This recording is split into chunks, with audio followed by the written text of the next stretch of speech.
Hi, I'm Jimmy. Welcome to another episode of my Hitman Absolution Let's Play. In this episode, we are playing through Dexter Industries. We are tracking down Victoria. After interrogating Lenny, we found out that the scientists at Dexter Industries are experimenting on her. So now we are going to break into their R&D facility and see if we can find more information on her current whereabouts.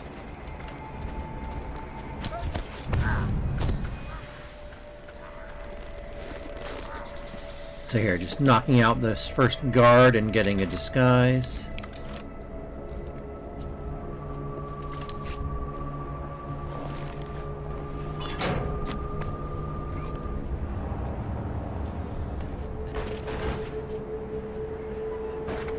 Yeah, one thing that's sort of interesting about this is in the last mission it ends with 47 interrogating Dexter to get information, or it's interrogating Lenny, sorry, to get information about where he took Victoria to. But, way back at the beginning of the game, Birdie tells us that about Dexter Industries and says that the people who are after Victoria are working for them. So it seems like he could have maybe skipped that step. It seemed like after confronting Wade and after they abduct Victoria, he probably could have just come straight here. But I don't know, maybe he needed information from Lenny about where exactly he took Victoria. Presumably Dexter Industries is a large company with a lot of locations, so...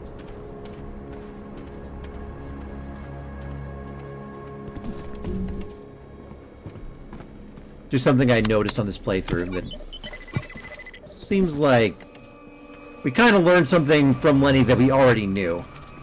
But, like I said, could have been... There are ways to explain that. But yeah, this is another level where we're just trying to get from point A to point B. This whole level is just Agent 47 sneaking through and getting past guards and trying to get to the next location. And there's no targets to kill. And not a ton of variation in terms of routes. Now walk the walk. Dude, where you at? Seriously. Quit fucking hiding. God damn it. It's one of those things where playing it through again, I really feel like, there are certain sections I just don't look forward to, and this is one of them. And, really makes me think, I feel like this game could have been made, 20 to 30% better just by removing levels. If they just taken some of these longer levels out, or, made them shorter. If this had been, we just had the first part of this level, and once we disable the security system and sneak through the door, we go... straight into the death factory from there. That would have been fine. We don't need this whole elaborate rigmarole where we're constantly moving from point A to point B.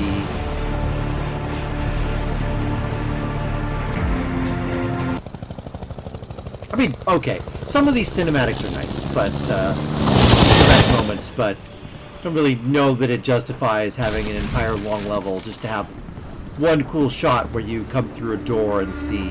I feel like that could have been a cutscene, right? That could have been the cutscene. You go through the first door, you get that cutscene, and then you maybe get a short stealth section to get inside, and then you begin the next mission.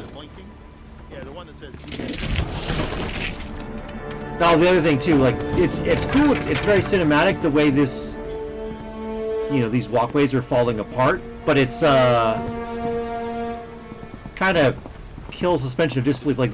There are people working here. This is not some abandoned facility. This is still actively being used by Dexter Industries. Someone should be maintaining this. If someone doesn't fix that, these guards are gonna plummet to their deaths sooner or later.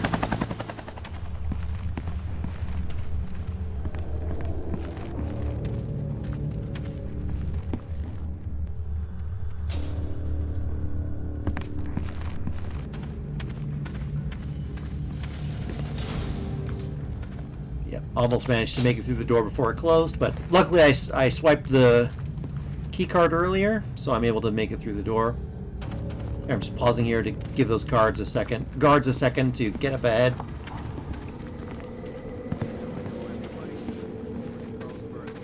Gonna hide back here. And right now the guards are sort of all grouped around the passageway. Up there, yeah.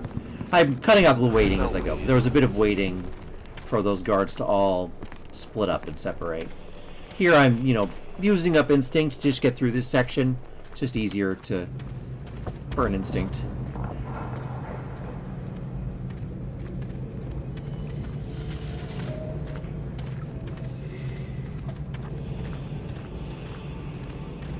That's sort of the, you know, the challenge of these levels is, you know, trying to sneak by as much as you can without being spotted, but then, you know, you have this instinct resource that you can use to basically stealth through sections if it's just too hard to sneak. And it's sort of a resource you manage. You save it for when it's, you come to a spot that's really hard to sneak through otherwise.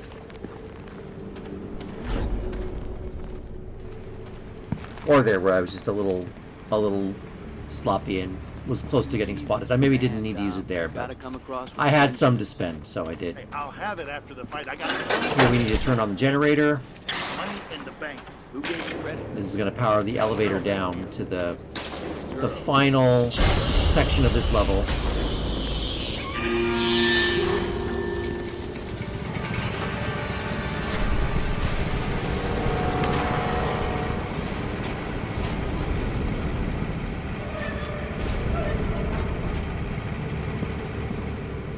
And there, we take the elevator down.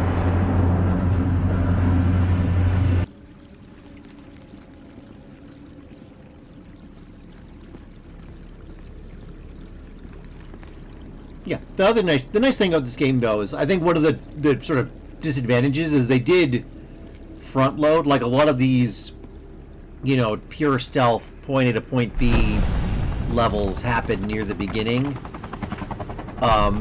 This is the second to last level like this that we're going to see in this game. There are a couple of more like vignettes, like levels that are just sort of scene setting or like establishing something.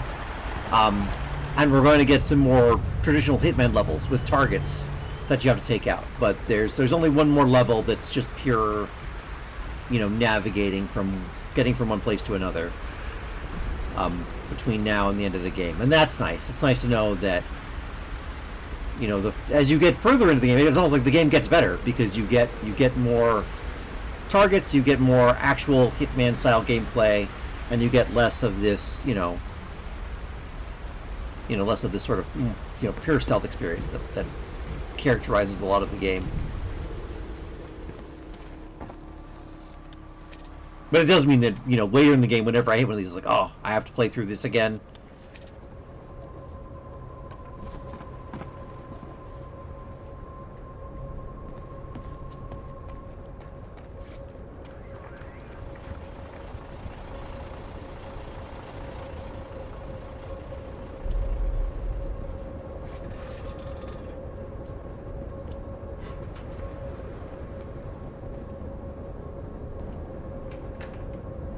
I just waited a moment for that guard to go through his patrol so I can walk through here while his back is turned.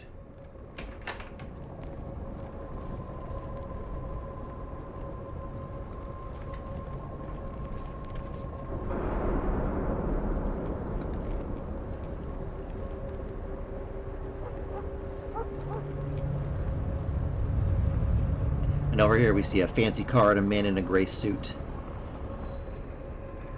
Going to be relevant in a little bit. Oh, here, using instinct because I was getting close to being spotted there.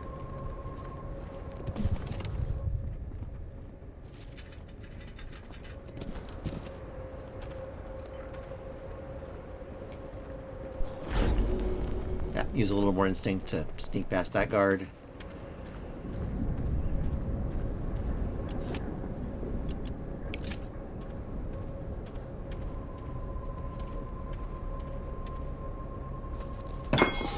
Here I'm trying to use a screwdriver to lure in the NPC in the gray suit over here. He didn't go around the fence, so I'm going to try again.